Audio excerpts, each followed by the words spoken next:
Today we're going to talk about similarity in right triangles. So we're going to start with this triangle KJL. Notice it's a right angle. Here's my right angle, right at angle J. Then if I draw in the altitude, that purple segment that drops down from the right angle and is perpendicular to the baseline or the hypotenuse, what it's going to do is it's going to split this big right triangle into two other right triangles where all three of them are going to be similar to each other. So I'm going to start by drawing the original triangle.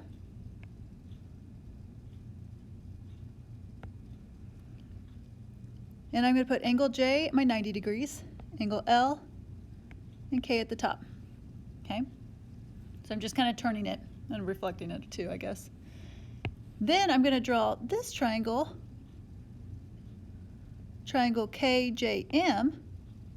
Notice here angle M is my right angle now. And I'm going to draw them so that all my triangles are facing the same direction.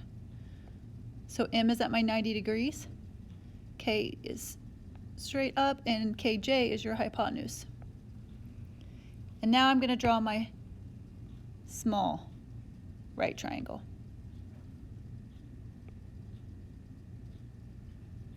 So we have angle M is my right angle in this one as well. L, and then J is up at the top.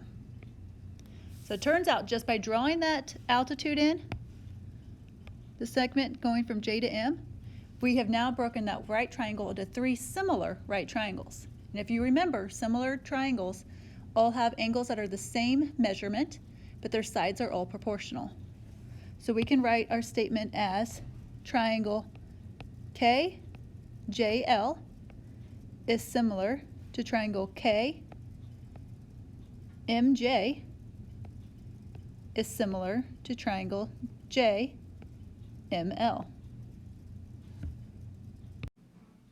Okay, let's go ahead and practice this, and we're going to do this with example 1. So notice here's our altitude. Well, first of all, notice that we're starting in a right triangle, and then we have this altitude, and it's splitting it into two other similar right triangles. So we're going to start by going ahead and drawing our three triangles out. And I'm going to start in this small triangle first.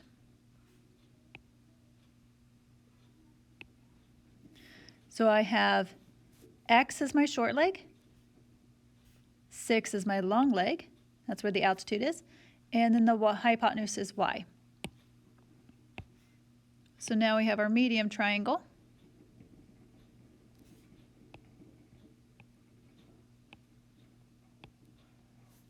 And 6 becomes the short leg.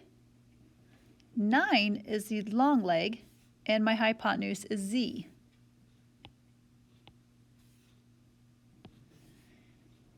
And then we have our large triangle. So the hypotenuse is the easiest side to find because we know it's opposite of the 90 degrees. You're going to have to add those together. If you have one length that's X units and the other is 9 units long, then the total length is X plus 9. Okay. Now sometimes it can be a little bit tricky to know which one is the short leg and which one is the long leg for the sides. So if I compare Y and Z, in the original picture, Y is the hypotenuse of the smallest triangle. Z is the hypotenuse of the medium triangle. So Z must be larger than Y. Okay? All right, so now we're going to pick, we'll start by finding X. You have three triangles to work with. So how you find X is by first noticing which triangles X is in. X is in the small triangle, and it's in the large triangle. X in the small triangle is the short leg. X in the large triangle is the hypotenuse. Well, if I compare the hypotenuses of these two triangles, I don't know any of their lengths. And if I compare the short legs to both of those triangles, again, I don't have any numbers. So those two triangles don't really help me out at all. So we need to find two corresponding sides that we can use to find X. I'm going to just erase that arrow. Well, does anybody notice the second triangle? I think we can get some information from there, because X is the short leg, and we know the short leg in this medium triangle. So that's a corresponding side. And using those two triangles, we also know all the long legs. So now we only have one variable. We can use that, write in a proportion, and solve it for X. So I'm going to go short leg to short leg is going to have the same scale factor, same ratio, as long leg to long leg. And now we can go ahead, cross multiply,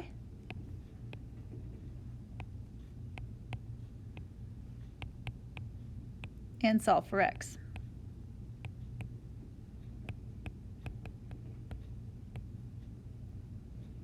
All right. So now I'm going to come up to my triangle, and I'm going to erase X and that arrow, and I'm going to put X is 4. Well, that also now tells me this hypotenuse right here, which was X plus 9, is now 13. So now I have two more sides that I know. Okay, so now we have that information done and used. Let's go ahead and find Y. I'm just going in alphabetical order. So for Y, it's a hypotenuse in the small triangle. It's also the short leg in the large triangle.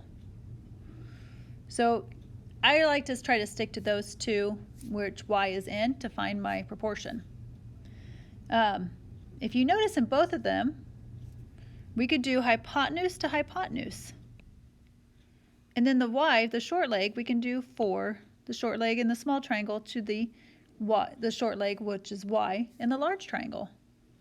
And that's enough, because we only have one variable left, or only one variable in our proportion. So I'm going to do Y to 13, hypotenuse to hypotenuse. We got to keep it the same triangle, so now I'm going to do short leg to short leg. And then again, I can cross multiply and solve. Y times Y, 13 times 4. Now we have to get rid of that Y squared, or the squared, so we're going to do the inverse and square root it. Just round it to the nearest tenth. And we get about 7.2, approximately.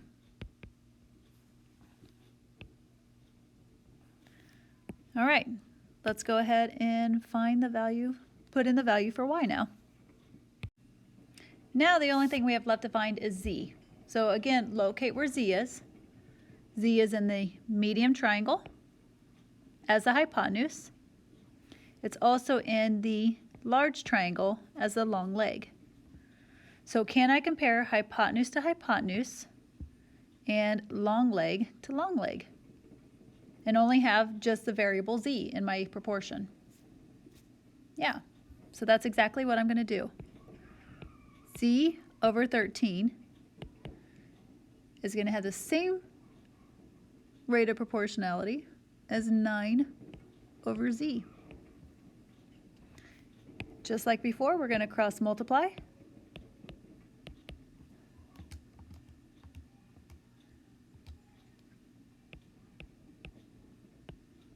And then square root, because we have that Z squared. This is not a perfect square. 117 isn't, so I'm going to have to round this answer. And we get about 10.8. So this is one way of finding your lengths, is by drawing out your 3 separate triangles. On the next example, I'm going to show you an alternative route. So here's an alternative approach. Instead of drawing out your three triangles, we're going to make a little chart with them. I have my small triangle, I have my medium triangle, and I have the large triangle. And I'm going to put the side lengths in order from least to greatest. So obviously the small side in these right triangles will be the short leg. I'm just going to call it SL for short leg. Then the next longer side, or long side, is the long leg. And then finally, the hypotenuse has to be the longest side in the right triangle. All right, so let's take a look at our small triangle. We only know two sides, so we're only going to have two values filled in our chart. 5 is the short leg, and the hypotenuse is y. I don't know what the long leg is. I don't have a variable for it, so we leave it blank. In our medium triangle, we only have one side that's marked, and that's the 8. That is the long leg. And then finally, in our large triangle, we have two sides that are marked. The hypotenuse is 8 plus 5. So the hypotenuse is 13. And this y right here, the hypotenuse of the small triangle, is got to be smaller than the hypotenuse from the medium triangle. So the y is our short leg. So this one is pretty bare. Normally you'll have all of your values filled in, or all of your boxes. But this chart helps you to see which two sides you have for corresponding sides. If you look in your table, you'll see that we're trying to solve for y. Y is in two separate triangles. It's in the small triangle, it's in the large triangle. We know it is the short leg in the large triangle, but we have the length of the short leg in the small triangle. So we can do short leg to short leg, and then hypotenuse to hypotenuse. Okay? And that's how we're going to write our proportion.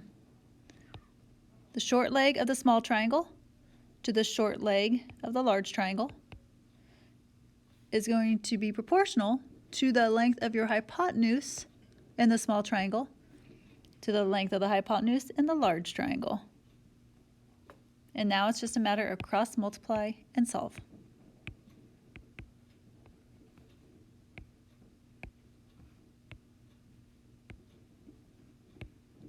.65 is not a perfect square, so we are going to round that.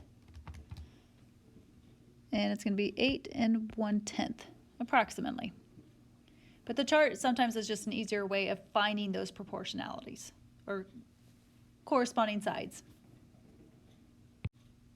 Also, sometimes the chart takes less room than drawing out your 3 separate triangles. But either option is perfectly fine. You need to do what is comfortable to you.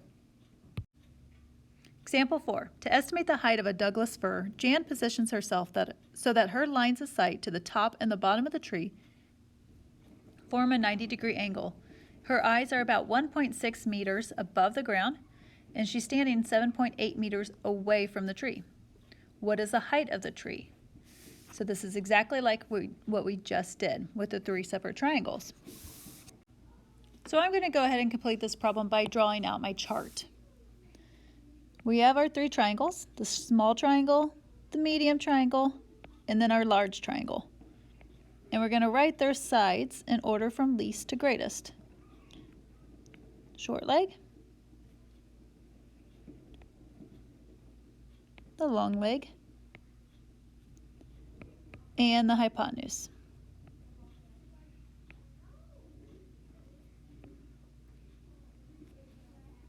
Okay, so in our small triangle, we know the short leg is 1.6 units, and we know the long leg is 7.8. We don't have any measurement for the hypotenuse. In our medium triangle, we don't have a mark for the long leg, but because that's part of the height of the tree, we do need to give it a variable. So I'm just going to call it x. So in our medium triangle, we know the long length is x. And we know the short side is 7.8.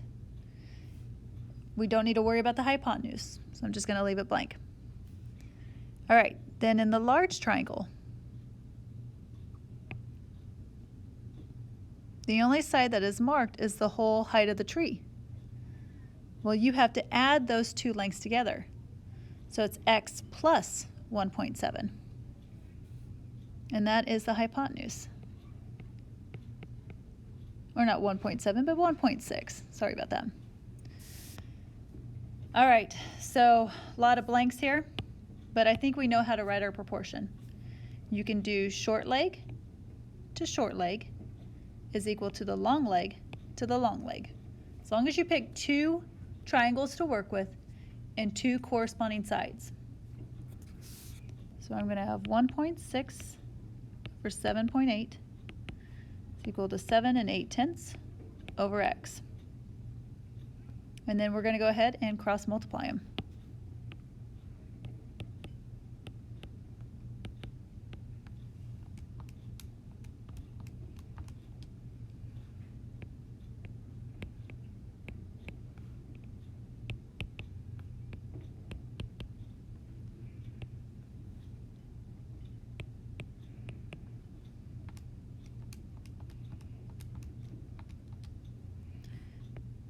I do not have to round this answer because this is not an irrational decimal or an irrational value. And we're in meters. Okay, but that is not the height of our tree. That's only the height of part of our tree. Remember, we have to go all the way down to the ground, so we need to add back in 1.6. This right here. We're going to take our x number, add in 1.6 meters. Then we will find the height of our tree. So 39 625 thousandths of a meter. There's the height of our tree. Quick little bonus problem. I want you to find some space, either in your notes or a scratch piece of paper, and I want you to find the answers or find the values for x, y, and z using either method. When you finish a problem, bring your notes and this problem up to my desk, please.